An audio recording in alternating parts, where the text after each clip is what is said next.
पिछले पार्ट के आखिर में हमने देखा था कि ओंजो के डैड रेस्क्यू कैंप से भाग रहे थे ताकि वो ओंजो को बचा सकें, लेकिन तभी ओंजो के डैड के गोली लग गई थी जिससे वो पानी में डूबने लगे थे। अब 7th एपिसोड की शुरुआत में हम कई सारे सोल्जर्स को देखते हैं जो कि योसान में आकर जिंदा बचे हुए लोगों को रेस्क्यू कर रहे थे।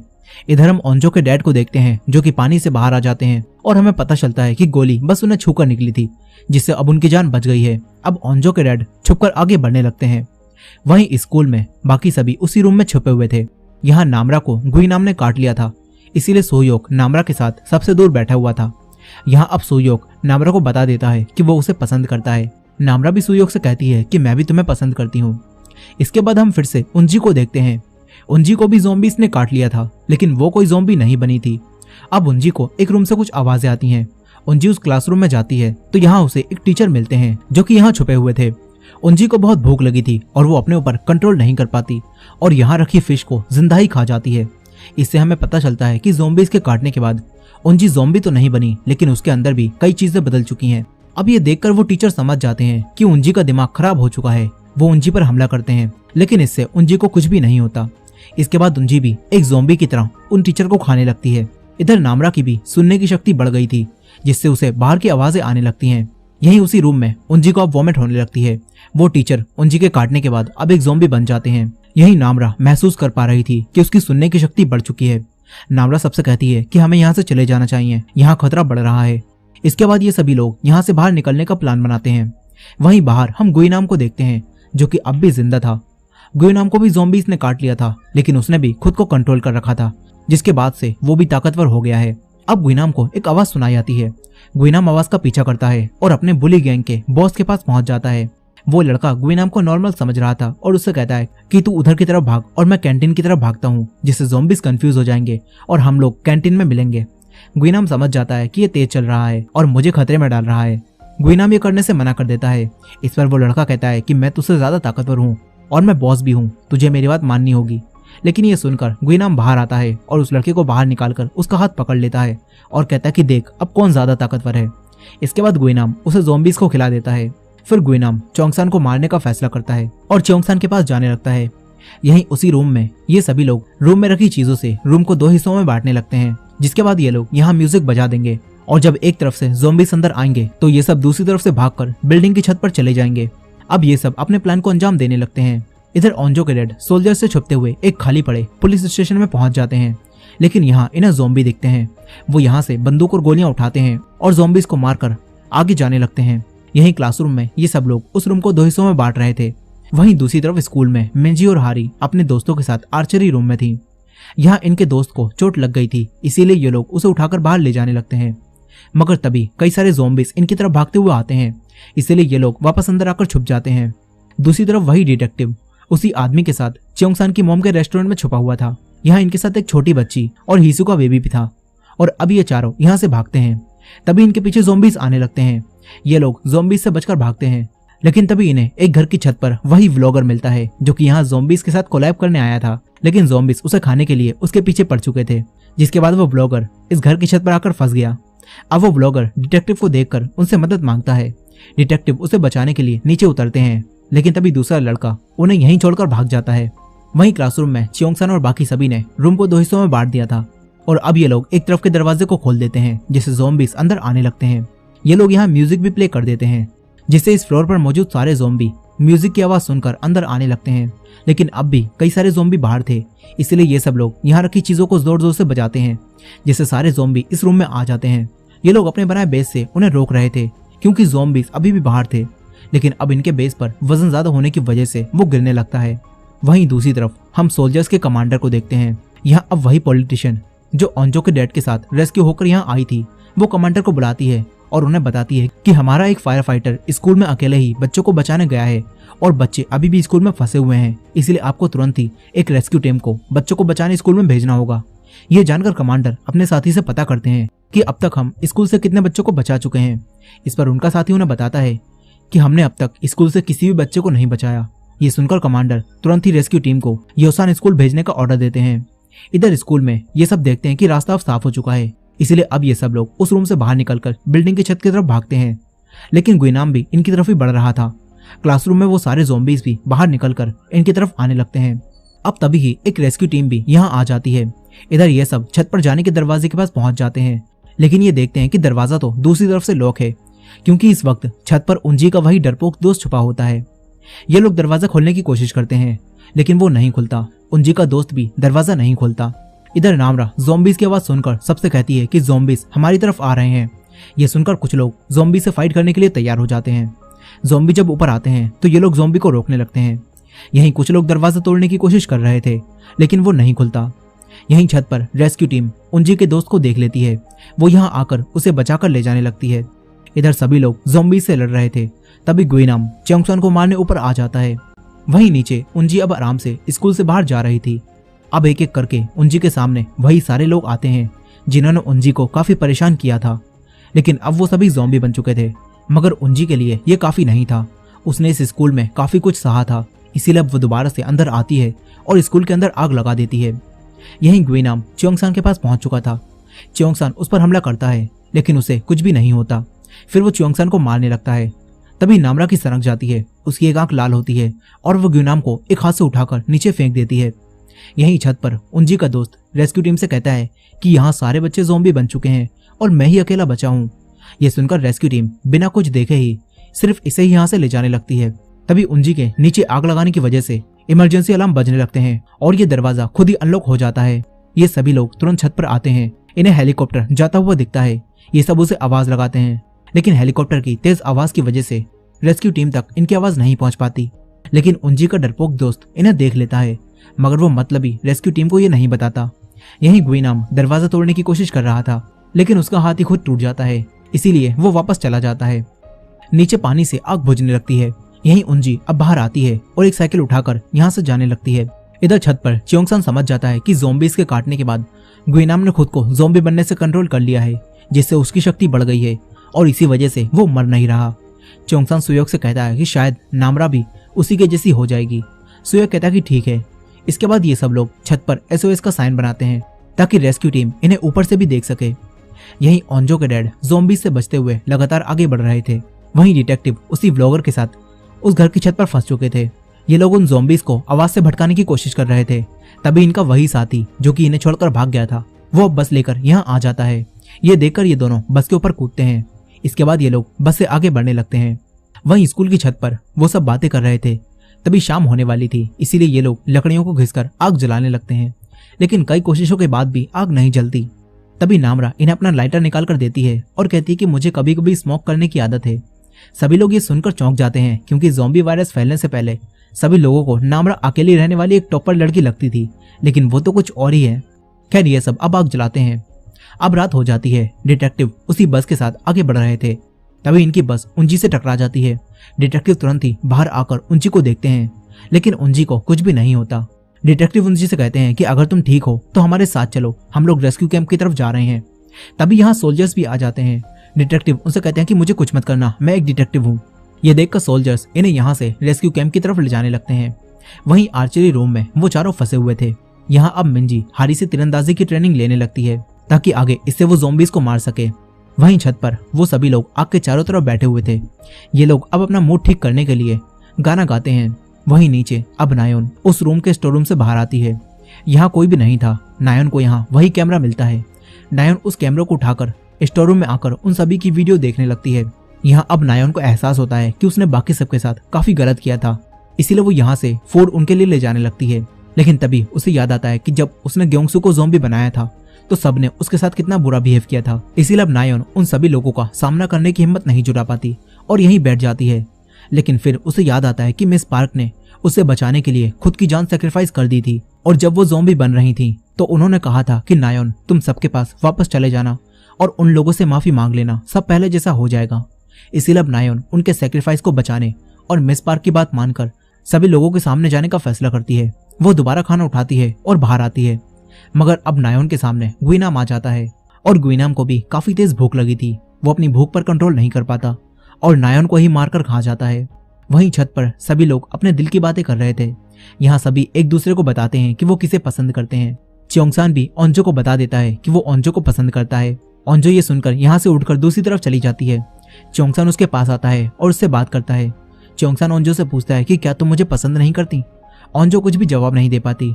वहीं गुइनाम नायोन को खाने के बाद अब खिड़की से बाहर आता है और पाइप को पकड़कर छत की तरफ बढ़ने लगता है। यहीं ओंजो चियोंगसान से थोड़ी दूर होने के लिए कहती है और फिर अकेले बैठकर रोने लगती है। तभी गुइनाम ऊपर आ जाता है, वो ओंजो को मारने लगता है। सभी ये देख लेते हैं। चियोंगसान ओंजो को बचाने आता है, लेकिन गुइनाम उसे गिराकर उसकी आंख इंजर्ड करने लगता है। तभी ओंजो उसे बचाने की कोशिश करती है, लेकिन गुइनाम ओंजो को दूर फेंक देता है। तभी सुयोक आकर चियोंगसान को बचाता है। सुयोक अब गुइनाम को मारने लगता है, लेकिन गुइनाम ताकतवर हो चुका था। वो सुयोक को भी मारकर दूर फेंक देता है, लेकिन फिर यहाँ नामरा भी ज़ॉम्बी बनने लगती है। इधर सभी लोग मिलकर गुइनाम से लड़ रहे थे, लेकिन गुइनाम उन सबको मारकर दूर फेंक देता है। तभी सुयोक दोबारा उठता है और उसे मारने लगता है, लेकिन गुइनाम फिर से सुयोक को मारता है। यह देखकर नामरा जलती हुई लकड़ी उठाती है और उसके मारती है। नामरा अब गुइनाम से लड़ने लगती है। वो ताकत में गुइनाम के बराबर हो चुकी थी और नामरा सुयोक की मदद से गुइनाम को यहाँ से नीचे फेंक देती है। यहाँ अब इन सबकी जान बच जाती है, इसीलिए ये लोग चैन की सांस लेते हैं। लेकिन इतनी ऊपर से गिरने के बाद भी गुइनाम अब भी नहीं मरता, वो दोबारा उठने लगता है। वहीं रेस्क्यू कैंप में कमांडर ने एक ज़ॉम्बी को पकड़ लिया था। ये लोग उस ज़ॉम्बी की मदद से वायरस की जांच करते हैं, लेकिन डॉक्टर्स को ये वायरस समझ नहीं आता, क्योंकि ये वायरस हर पल अपना रूप बदल रहा था। अब यहाँ एक सोल्जर कमांडर को आकर बताता है कि हमें एक डिटेक्टिव मिला है जो कि इस वायरस का एंटीडोट जानता है। ये सुनकर कमांडर तुरंत ही उस डिटेक्टिव के पास जाते हैं। ये डिटेक्टिव कमांडर को बताते हैं कि ये वायरस योसान स्कूल के एक टीचर ने बनाया है और इस वायरस का एंटीडोट बनाने का तरीका भी उसने अपने लैपटॉप में सेव करके रखा था, जो कि योसान स्कूल के साइंस लैब में रखा हुआ है। अब ये सुनकर कमांडर सोल्जर्स को तुरंत ही हाई स्कूल जाकर लैपटॉप लाने का ऑर्डर देते हैं। यहीं उंजी का वही डरपोक दोस्त रेस्क्यू होकर कैंप पहुंच चुका था। तभी उसे उंजी यहाँ दिखती है, जो कि डिटेक्टिव और उसी व्लॉगर के साथ रेस्क्यू होकर यहाँ आ गई थी। अब उंजी का दोस्त उंजी से मिलता है, लेकिन उंजी उसे फट्टू कहती है और बताती है कि डरपोक, अगर तू मेरे साथ चलता तो तुझे भी मजा करने का मौका मिलता। उंजी कहती है कि मैंने स्कूल में आग लगा दी और ये करके मुझे बड़ा सुकून मिला। ये सुनकर उंजी का दोस्त कहता है कि तुम ठीक तो हो ना, इतनी बहकी बहकी बातें क्यों कर रही हो। उंजी कहती है कि मुझे भूख लगी है और जब मुझे भूख लगती है तो मैं ऐसी ही हो जाती हूँ। ये सुनकर उसका दोस्त उसे खाना देता है, लेकिन उंजी कहती है कि मुझे तुझे खाना है। ये सुनकर वो डर जाता है। इधर बाकी सभी नामरा से डरने लगते हैं, क्योंकि नामरा ने ज़ॉम्बी बनकर गुइनाम को यहाँ से फेंक दिया था। एक लड़की नामरा से पूछती है कि हम सब तेरे साथ सेफ हैं या नहीं, क्योंकि अब हम सबको एक साथ ही रहना है। नामरा उसकी बात का कोई जवाब नहीं दे पाती और कहती है कि मेरे कभी भी दोस्त नहीं थे, इसीलिए मुझे नहीं पता कि दोस्तों के साथ कैसे रहा जाता है। नामरा कहती है कि मैंने कभी सोचा भी नहीं था कि मैं कभी दोस्तों के साथ आग के पास इस तरह बैठूंगी, ये काफी अच्छा है। नामरा कहती है कि अगर हम यहाँ से बचकर निकल गए तो हम दोबारा ये कैंप फायर करेंगे। ओंजो नामरा का साथ देती है। फिर वो लड़की भी नामरा की स्टोरी सुनने के बाद इमोशनल हो जाती है और नामरा से माफी मांगती है। तभी नामरा को कुछ आवाजें आने लगती हैं। सभी डर जाते हैं। इन्हें लगता है कि फिर से ज़ॉम्बीज इनकी तरफ आ रहे हैं, लेकिन तभी इन्हें हेलीकॉप्टर दिखता है जो कि इनकी तरफ आ रहा था। ये देखकर ये सब लोग आग दिखाकर उन्हें सिग्नल देते हैं। ये सोल्जर्स भी इन्हें देख लेते हैं, जिससे ये सब काफी खुश हो जाते हैं। सोल्जर्स नीचे आते हैं और इन्हें नीचे लेटने के लिए कहते हैं। ये सब उन्हें चेक करते हैं। सभी का टेम्परेचर नॉर्मल निकलता है सिवाय नामरा के, लेकिन इन सबको लगता है कि शायद नामरा की तबीयत खराब है, इसीलिए ये लोग उसे कवर करते हैं। इसके बाद सोल्जर्स इनसे कहते हैं कि हम थोड़ी देर के लिए नीचे जा रहे हैं और तुम यहीं इंतजार करो। ये सोल्जर्स इसलिए नीचे जा रहे थे क्योंकि ये सोल्जर्स यहाँ पर साइंस लैब से मिस्टर ली का लैपटॉप लेने आए थे। अब ये सोल्जर्स नीचे चले जाते हैं। रेस्क्यू टीम से कमांडर कैमरों की मदद से इन सभी को देख रहे थे। वहीं आर्चरी रूम में सभी ने हेलीकॉप्टर्स को आते हुए देख लिया था, इसलिए अब ये चारों भी ऊपर जाने का फैसला करते हैं। यहीं सोल्जर्स सभी ज़ॉम्बीज को मारते हुए साइंस लैब तक पहुंच जाते हैं और इन्हें वो लैपटॉप मिल जाता है। ये लोग लैपटॉप को लेकर वापस छत पर आते हैं। बेस से कमांडर इनसे कहते हैं कि अब बच्चों को रेस्क्यू करो और यहाँ ले आओ, लेकिन तभी एक आदमी भागता हुआ कमांडर के पास आता है। वो कमांडर से कहता है कि रेस्क्यू कैंप में एक हादसा हो गया है। ये सुनकर कमांडर कैमरों की मदद से रेस्क्यू कैंप को देखते हैं और यहाँ उंजी ने सच में अपने ही दोस्त को खा लिया होता है। ये देखकर सोल्जर्स ने उंजी को पकड़ लिया। इसके बाद उंजी की जांच करने पर इन्हें पता चला कि उंजी भी ज़ॉम्बी वायरस से इन्फेक्टेड है, लेकिन इसमें कोई भी सिम्टम नहीं दिख रहे हैं। अब वहीं दूसरी तरफ सोल्जर्स चियोंगसान और उनके दोस्तों को हेलीकॉप्टर पर चढ़ा रहे थे, लेकिन तभी कमांडर सोचते हैं कि कहीं उन बच्चों में से भी कोई उंजी जैसा निकला तो यहाँ तो बड़ी दिक्कत हो जाएगी। इसलिए कमांडर सोल्जर्स को ऑर्डर देते हैं कि सारे बच्चों को वहीं छोड़ो और लैपटॉप को लेकर आ जाओ। सोल्जर्स ऑर्डर फॉलो करते हैं और इन्हें यहीं छोड़कर जाने लगते हैं। सभी उनसे कहते हैं कि हमें अपने साथ ले चलो, लेकिन सोल्जर्स इन्हें गोलियों से डराते हैं और यहाँ से जाने लगते हैं। इधर हारी और मिंजी भी अपने दोस्तों के साथ बाहर आकर आगे बढ़ने लगती हैं। ऊपर सोल्जर्स इन बच्चों को अकेला छोड़कर चले जाते हैं। इससे इन सभी को काफी दुख होता है। वहीं वो चारों देखते हैं कि हेलीकॉप्टर्स इनकी तरफ आ रहे हैं। ये लोग हेलीकॉप्टर को आवाज लगाते हैं, लेकिन वो इन्हें देखे बगैर ही आगे बढ़ जाते हैं। तभी ज़ॉम्बीज इनकी तरफ आने लगते हैं। ये लोग तुरंत ही बचकर भागते हैं। यहीं ओंजो के डैड भी अपनी बेटी की तरफ लगातार बढ़ रहे थे, लेकिन बीच में इन्हें एक आदमी मिलता है जिसकी वाइफ प्रेग्नेंट थी और वो कार में फंस चुकी थी। वो आदमी ओंजो के डैड से मदद मांगता है, लेकिन ओंजो के डैड उससे कहते हैं कि मुझे अपनी बेटी को बचाने जाना है। ओंजो के डैड उस आदमी को अपनी गन और कुछ खाना देकर कहते हैं कि रेस्क्यू टीम जल्दी यहाँ आने वाली होगी, आप बस थोड़ा इंतजार कीजिए। इसके बाद ओंजो के डैड यहाँ से भागते हुए स्कूल की तरफ जाने लगते हैं। वहीं रेस्क्यू कैंप में उंजी को सोल्जर्स ने पकड़ लिया था। डॉक्टर्स ने उसका टेस्ट किया, जिससे उन्हें पता चला कि उंजी की बॉडी के अंदर अब भी ज़ॉम्बी वायरस की लड़ाई चल रही है और उंजी जैसे और भी लोग योसान में हो सकते हैं। ये जानकर कमांडर इन्हें ऑर्डर देते हैं कि अभी के अभी योसान से आए सभी लोगों को बाकी लोगों से अलग कैद कर दो। इसके बाद उन्हीं पॉलिटिशियन और उनके साथियों के साथ साथ डिटेक्टिव और उनके साथियों को भी अलग कैद कर दिया जाता है। फिर रात में यहाँ बारिश शुरू हो जाती है, जिससे इन्हें काफी समय बाद पानी मिलता है और ये लोग काफी खुश हो जाते हैं। लेकिन फिर बिजली की आवाज से नामरा और गुइनाम को काफी परेशानी होने लगती है। तभी चियोंगसान को आइडिया आता है कि ज़ॉम्बीज हमारी आवाज सुनकर हमारा पीछा करते हैं, लेकिन अगर हम अभी भागें तो बिजली की आवाज से वो कंफ्यूज हो जाएंगे और हम यहाँ से भाग सकते हैं। चियोंगसान सबको ये बताता है और ये लोग डिसाइड करते हैं कि हम भागकर स्कूल के पीछे वाले पहाड़ पर जाएंगे। सभी को ये आइडिया ठीक लगता है और ये लोग जान चुके थे कि सोल्जर्स भी अब दोबारा इन्हें बचाने नहीं आने वाले, इसलिए अब ये सब यहाँ से नीचे जाने लगते हैं। ये सब दोबारा नीचे आते हैं और बिजली की आवाज की वजह से ज़ॉम्बीज इनके आने की आवाज नहीं सुन पाते। ये सब लोग नीचे पहुंच जाते हैं और बिल्डिंग से बाहर भागते हैं। वहीं मिंजी और हारी भी अपने दोस्तों के साथ उसी पहाड़ की तरफ जाने का फैसला करती हैं। ये लोग भी आगे बढ़ रहे थे। इधर चियोंगसान और बाकी सभी भी आगे भाग रहे थे, लेकिन तभी चियोंगसान के सामने उसकी मॉम आती हैं, जो कि ज़ॉम्बी बन चुकी थी। वो इन सब पर हमला करती हैं। चियोंगसान अपनी मॉम को इस हालत में देखकर शॉक हो जाता है। यहीं उसके साथियों को ये नहीं पता था कि ये चियोंगसान की मॉम है और वो लोग बाकी ज़ॉम्बीज की तरह ही उन्हें मारने लगते हैं। अब ये सब देखकर चियोंगसान उन लड़कों को मारने लगता है और उनसे कहता है कि इन्हें मत मारो, लेकिन वो लोग नहीं रुकते। सुयोग भी चियोंगसान को आकर पकड़ लेता है। तभी चियोंगसान अपनी मॉम को आवाज लगाता है, जिससे सबको पता चल जाता है कि ये उसकी मॉम है। अब ये सब लोग रुक जाते हैं। चियोंगसान को इस वक्त जितना दुख हो रहा था उसे बयां नहीं किया जा सकता। चियोंगसान अपने आप को नहीं संभाल पा रहा था। तभी ओंजो उसे उठाती है और अपने साथ ले जाने लगती है, क्योंकि ज़ॉम्बीज इनकी तरफ आ रहे थे। चियोंगसान अपनी मॉम को आवाज लगाता है। उसे उसकी ज़ॉम्बी बनने से पहले की मॉम याद आ रही थी। ओंजो चियोंगसान को पकड़कर आगे ले जा रही थी। यही मिंजी और हारी भी आगे बढ़ रही थी। तभी इन्हें ज़ॉम्बीज दिखते हैं, जो कि चियोंगसान और उसके दोस्तों के पीछे पड़े हुए थे। यहीं दो लड़कियां साथ में भाग रही थी। तभी एक लड़की नीचे गिर जाती है, लेकिन उसकी मतलबी दोस्त ज़ॉम्बीज को आता हुआ देखकर अपनी दोस्त को छोड़कर भाग जाती है। तभी इनका एक और साथी वोजिन यहाँ आता है और वो ज़ॉम्बीज से उस लड़की को बचाता है। इसी दौरान हारी यहाँ आकर उन ज़ॉम्बीज को मारने लगती है। वोजिन देखता है कि ये तो मेरी बहन हारी है। हारी यहाँ आकर सारे ज़ॉम्बीज से अपने भाई को बचाने लगती है। इधर वही मतलबी लड़की जो अपनी दोस्त को छोड़कर भाग गई थी, अब वो अपने ग्रुप से अलग हो जाती है। दूसरी तरफ फाइनली हारी को उसका भाई मिल जाता है। हारी उसे बचाकर उसके दोस्तों के पास आती है और यहाँ अब दोनों ग्रुप एक हो जाते हैं। फिर ये लोग ऑडिटोरियम में आते हैं, लेकिन यहाँ भी कई सारे ज़ॉम्बीज थे, जो कि इतने सारे लोगों को देखकर उन्हें खाने आने लगते हैं। ये लोग एक रूम के अंदर भागने लगते हैं। मिंजी अपने जख्मी दोस्त को खींच रही थी, लेकिन वो मिंजी से कहता है कि मुझे छोड़ दो, खुद की जान बचाओ, लेकिन मिंजी उसे नहीं छोड़ती। तभी वो खुद ही उठकर मिंजी की तरफ आ रहे ज़ॉम्बीज के पास चला जाता है। हारी मिंजी को बचाकर इस रूम में ले आती है। यहाँ मिंजी का दोस्त भी अब ज़ॉम्बी के हाथों मारा जाता है और हारी का दोस्त बचकर भाग जाता है। ये सब लोग इसी रूम में लॉक हो जाते हैं। मिंजी ने भी यहाँ अपना दोस्त खो दिया था, इसलिए उसे काफी दुख होता है। यहीं चियोंगसान अपनी मॉम को याद करके काफी रो रहा था। यहाँ चियोंगसान के दोस्त उससे माफी मांगते हैं और कहते हैं कि हम नहीं जानते थे कि वो तुम्हारी मॉम है, नहीं तो हम ऐसा नहीं करते। चियोंगसान कुछ भी कहने की हालत में नहीं था। ओंजो उसे संभालती है। बाहर वही लड़की जो ग्रुप से अलग हो गई थी, अब उस पर भी ज़ॉम्बीज हमला करके उसे मार देते हैं, जिसके बाद वो भी ज़ॉम्बी बन जाती है। दूसरी तरफ रेस्क्यू कैंप में कमांडर मिस्टर ली के लैपटॉप से उनकी रिकॉर्ड की हुई वीडियो को देखते हैं और मिस्टर ली उसमें बताते हैं कि इस वायरस का कोई भी एंटीडोट नहीं बनाया जा सकता, क्योंकि ये वायरस हर पल अपने आप को बदल रहा है। इसे खत्म करने के लिए हमें ज़ॉम्बीज को जलाना होगा और इस तरह जलाना होगा कि उसका कोई भी सेल ना बच पाए। अगर एक भी सेल बच गया तो ये वायरस फिर से फैलने लगेगा। अब ये जानकर कमांडर्स योसान के बाहरी इलाकों की सिक्योरिटी को और मजबूत करने का ऑर्डर देते हैं। यही अब सोल्जर्स ने योसान में चल रहे रेस्क्यू ऑपरेशन को भी बंद कर दिया था।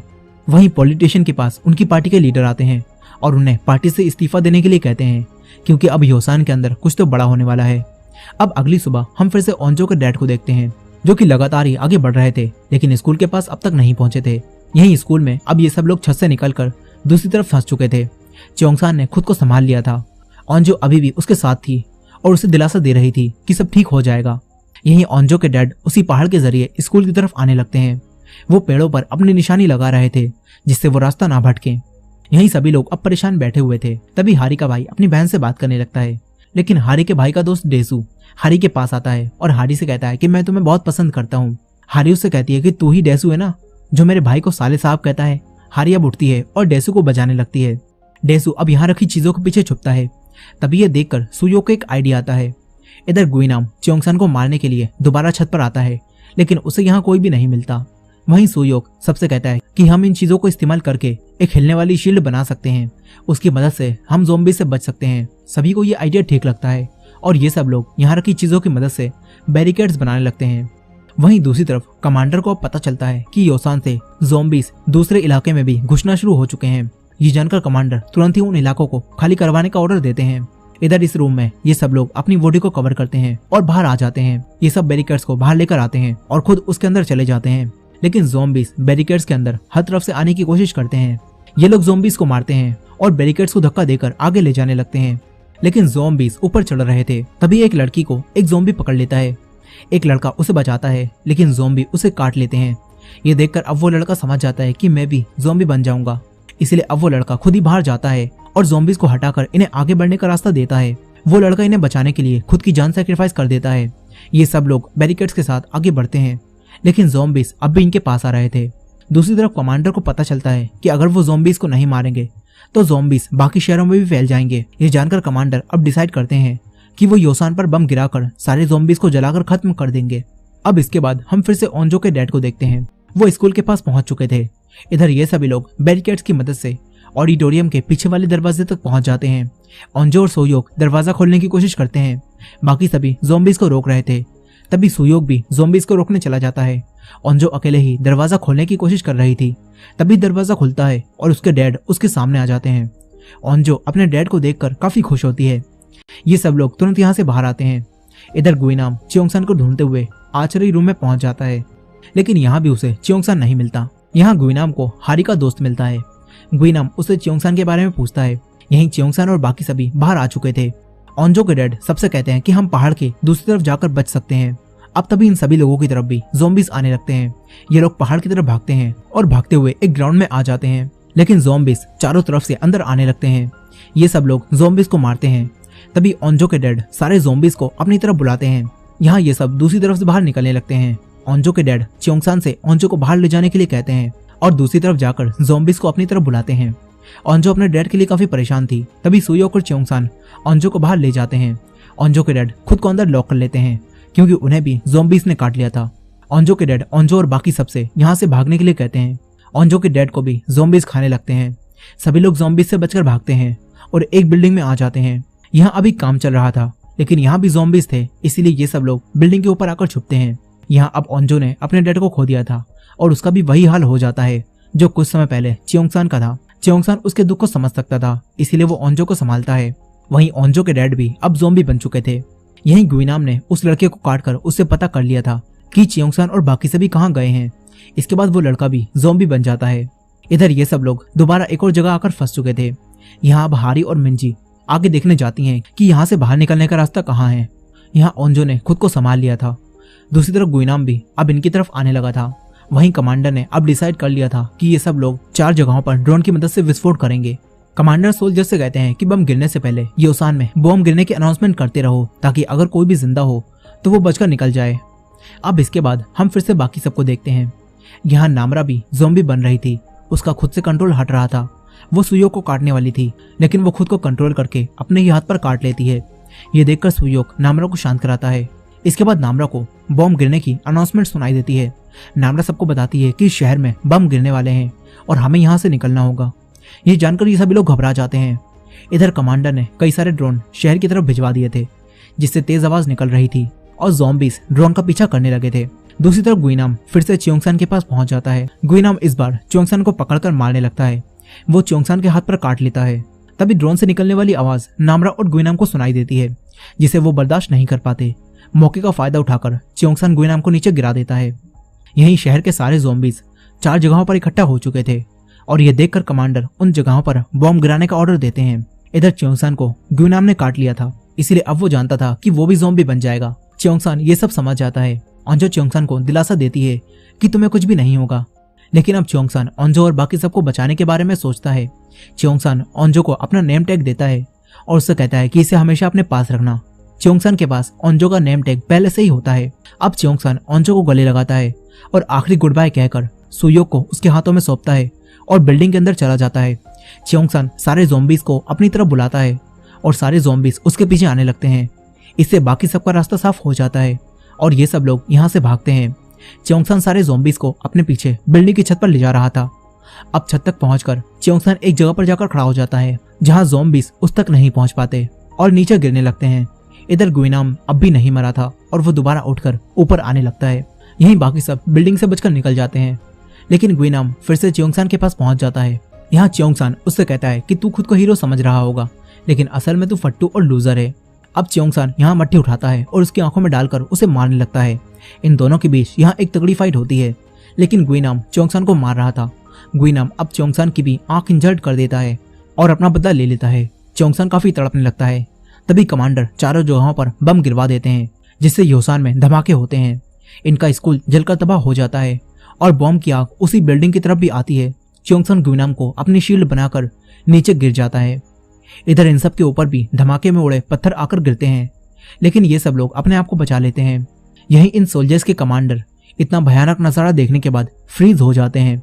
उनके साथी उनसे कहते हैं कि ये मिशन पूरा हो चुका है। यहाँ कमांडर अंदर से काफी दुखी थे, क्योंकि अभी उनके दिए ऑर्डर की वजह से न जाने कितने लोग मारे गए, लेकिन वो एक कमांडर थे, इसीलिए वो अपने इमोशन शो नहीं करते। मगर कमांडर अब अपने एक और साथी को आगे के सारे मिशन का कमांडर बना देते हैं और खुद यहाँ से चले जाते हैं।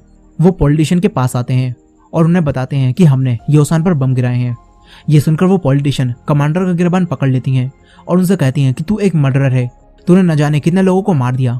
कमांडर कहते हैं कि मैं जानता हूँ और इसीलिए मैं आपके पास आया हूँ, क्योंकि इन हालातों में बचे हुए योसान के लोगों को कोई लीडर चाहिए होगा। इसीलिए जब आप उनके सामने जाओ तो उनसे कहना कि मैंने जो कुछ भी किया मुझे बहुत अफसोस है। इसके बाद कमांडर यहाँ से भी चले जाते हैं। वो अपने केबिन में आते हैं और अपनी वीडियो रिकॉर्ड करते हैं और फिर अपनी वाइफ से कॉल पर बात करते हैं। इसके बाद कमांडर खुद को शूट कर लेते हैं। दूसरी तरफ हम खंडर बन चुकी उसी बिल्डिंग को देखते हैं जहाँ कुछ देर पहले च्योंगसान और ग्विनाम के बीच लड़ाई हो रही थी, लेकिन अब यहाँ कुछ भी नहीं बचा। यहाँ कई सारे ज़ॉम्बीज थे जो कि जल चुके थे और उनके ऊपर राख गिरी हुई थी। इसी जगह पर हम ओंजो के नेम टैग को देखते हैं जो कि च्योंगसान के पास था, लेकिन च्योंगसान यहाँ नहीं दिखता। वहीं रेस्क्यू कैंप में सभी लोग परेशान थे। वो अपने शहर को जलता हुआ देख रहे थे। यहीं बाकी सब भी बच गए थे, लेकिन जंगल से वो भी शहर को जलता हुआ देखकर काफी दुखी थे। अब ये सब सुबह होने तक यहीं रुकते हैं। सुबह जब योसान में आग जलना बंद हो जाती है तो ओंजो च्योंगसान को देखने वापस उसी बिल्डिंग में आती है। नामरा और सुयोग भी उसके साथ आते हैं, लेकिन यहाँ उन्हें च्योंगसान नहीं मिलता, जिससे वो और दुखी हो जाती है। नामरा ओंजो को संभालती है और यहाँ से चलने के लिए कहती है। इसके बाद ये सब लोग रेस्क्यू कैंप की तरफ जाने लगते हैं। यहीं अब सोल्जर्स भी दोबारा शहर में आ चुके थे। वो बचे हुए ज़ॉम्बीज को मार रहे थे और जिंदा बचे लोगों को रेस्क्यू कर रहे थे। इधर ये सभी लोग जंगलों में खो चुके थे, लेकिन तभी इन्हें ओंजो के डेड की लगाई हुई वही निशानियां दिखती हैं, जिन्हें फॉलो करते हुए ये सब जंगल से बाहर आ जाते हैं। अब ये लोग योसान के पास मौजूद एक शहर में आ जाते हैं, लेकिन ये शहर भी खाली पड़ा था। अब तभी नामरा को ज़ॉम्बीज की आवाज आती है। नामरा सबको बताती है कि ज़ॉम्बीज हमारी तरफ आ रहे हैं। ये जानकर ये सब लोग एक शॉप के हथियार उठा लेते हैं और अब सभी लोग ज़ॉम्बीज से लड़ने के लिए बिल्कुल तैयार थे। फिर जब ज़ॉम्बीज इनकी तरफ आते हैं तो ये लोग ज़ॉम्बीज को मारने लगते हैं। नामरा भी अपनी ताकत दिखाती है और एक ही बार में ज़ॉम्बीज को खत्म कर देती है। तभी फाइट करते हुए एक ज़ॉम्बी हारी के पीछे से उस पर हमला करता है, लेकिन हारी का भाई वूजिन बीच में आकर अपनी बहन को बचा लेता है। मिंजू और डेसू ज़ॉम्बी को हटाकर हारी के भाई को छुड़ाते हैं, लेकिन अब ज़ॉम्बी ने उसे भी काट लिया था, जिससे अब वो भी ज़ॉम्बी बनने लगता है। लेकिन कोई भी वूजिन को नहीं मार सकता था, क्योंकि वो हारी का भाई था। लेकिन फिर वो भी ज़ॉम्बी बनकर हारी पर हमला करने वाला था। तभी नामरा यहाँ आकर उसकी गर्दन तोड़ देती है और उसका खेल खत्म कर देती है। सुयोग भी यहाँ आ जाता है। डेसू और हारी वूजिन को खोने से काफी दुखी थे। अब हारी हथियार लेकर सारे ज़ॉम्बीज को मारने जाने लगती है। हारी काफी गुस्से में थी, लेकिन नामरा उसे रोक देती है और उसे कहती है कि हमें यहाँ से निकलना होगा। यहाँ अब नामरा भी ज़ॉम्बी बन रही थी और वो भी इंसान को खाना चाहती थी, जैसे ग्विनाम और उंजी ने इंसान को खाया था। लेकिन नामरा खुद पर कंट्रोल रखती है। ये सब दोबारा से यहाँ से भागने लगते हैं। तभी नामरा पीछे रह जाती है। वो सुयोग को खाने के लिए दौड़ती है, लेकिन वो रुक जाती है और एक दीवार के पास आकर अपने ही हाथ पर काट लेती है। वहीं वो सब लोग लगातार आगे बढ़ रहे थे। तभी सुयोक देखता है कि नामरा पीछे रह चुकी है। सुयोक और ओंजो अब नामरा को ढूंढने वापस आते हैं। तभी यहाँ इन्हें नामरा मिलती है, जो कि एक मरे हुए ज़ॉम्बी को खा रही थी। नामरा का खुद पर से कंट्रोल हट चुका था। वो ओंजो को देखकर ओंजो की तरफ भागती हुई आती है और उस पर हमला कर देती है। नामरा ओंजो के काटने वाली थी। सुयोक उसे रोकता है, लेकिन वो नहीं रुकती। सुयोक उसे मारने के लिए एक शोवल उठाता है, लेकिन सुयोक नामरा को नहीं मार पाता। नामरा किसी तरह खुद पर कंट्रोल कर लेती है, क्योंकि वो अपने दोस्तों को मारना नहीं चाहती थी। इसके बाद नामरा इन सबसे दूर चली जाती है। सुयोक और ओंजो उसके पीछे जाते हैं, लेकिन नामरा इन्हें नहीं दिखती। नामरा इन दोनों से छुपकर वापस अपने स्कूल की तरफ जाने लगती है। थोड़ी देर बाद ये सभी लोग जंगल से बाहर पहुंच जाते हैं, जहां इन्हें सोल्जर्स मिलते हैं। ये सब लोग उनके सामने सरेंडर करके आगे बढ़ने लगते हैं। यहाँ इन सभी को अपने दोस्त याद आ रहे थे, जिन्होंने इन्हें यहाँ तक पहुँचाने के लिए अपनी जान सेक्रीफाइस कर दी। अब सोल्जर्स इन्हें भी रेस्क्यू करके रेस्क्यू कैंप में ले आते हैं। ओंजो काफी दुखी थी। तभी ओंजो के डैड के साथी ओंजो को देखकर ओंजो से कहते हैं कि तुम्हारे डैड कहाँ हैं। ओंजो उनसे कुछ भी नहीं कह पाती और वो खुद ही सब कुछ समझ जाते हैं। इसके बाद इन सबसे पूछताछ की जाती है, लेकिन ये लोग ऑफिसर्स को कुछ भी नहीं बताते।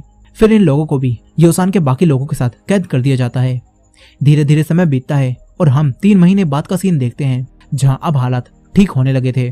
ज़ॉम्बीज लगभग खत्म हो चुके थे और योसान में लगाए गए मार्शल लॉ को भी हटा दिया गया था। सभी लोग अपनी कैद से बाहर आ चुके थे। ओंजो बाहर आने के बाद काफी खुश थी, लेकिन इन सबको अभी भी क्वारंटाइन में रहना पड़ रहा था। अब रात में ओंजो रेस्क्यू कैंप से भागकर जंगल में एक पेड़ के पास जाती है, जहां उसने अपने सभी दोस्तों के नाम एक रिबन पर लिखकर लगाए थे, जो ज़ॉम्बी वायरस के दौरान मर गए थे और इनसे अलग हो गए थे। ओंजो के पास च्योंगसान का नेम टैग भी होता है और ओंजो अब भी च्योंगसान को याद कर रही थी। तभी पहाड़ से ओंजो स्कूल की छत को देखती है, जहाँ कोई आग जलाकर बैठा हुआ था। ओंजो को लगता है कि शायद ये नामरा होगी, इसलिए अगली सुबह ओंजो सुयोक के पास जाती है और उसे ये सब बताती है। ओंजो कहती है कि शायद नामरा अब भी जिंदा होगी। ओंजो सुयोक से कहती है कि आज रात हम यहाँ से भागकर स्कूल में जाएंगे। इसके बाद रात में इनके सभी साथी दोबारा से इकट्ठा हो जाते हैं और उसी पेड़ के पास आ जाते हैं, जहाँ इन सबको दोबारा से स्कूल की छत पर आग जलती हुई दिखती है। ये सब लोग वापस स्कूल आते हैं। रास्ते में इन्हें कोई भी ज़ॉम्बी नहीं मिलता, इसीलिए ये सब लोग आसानी से स्कूल में पहुंच जाते हैं।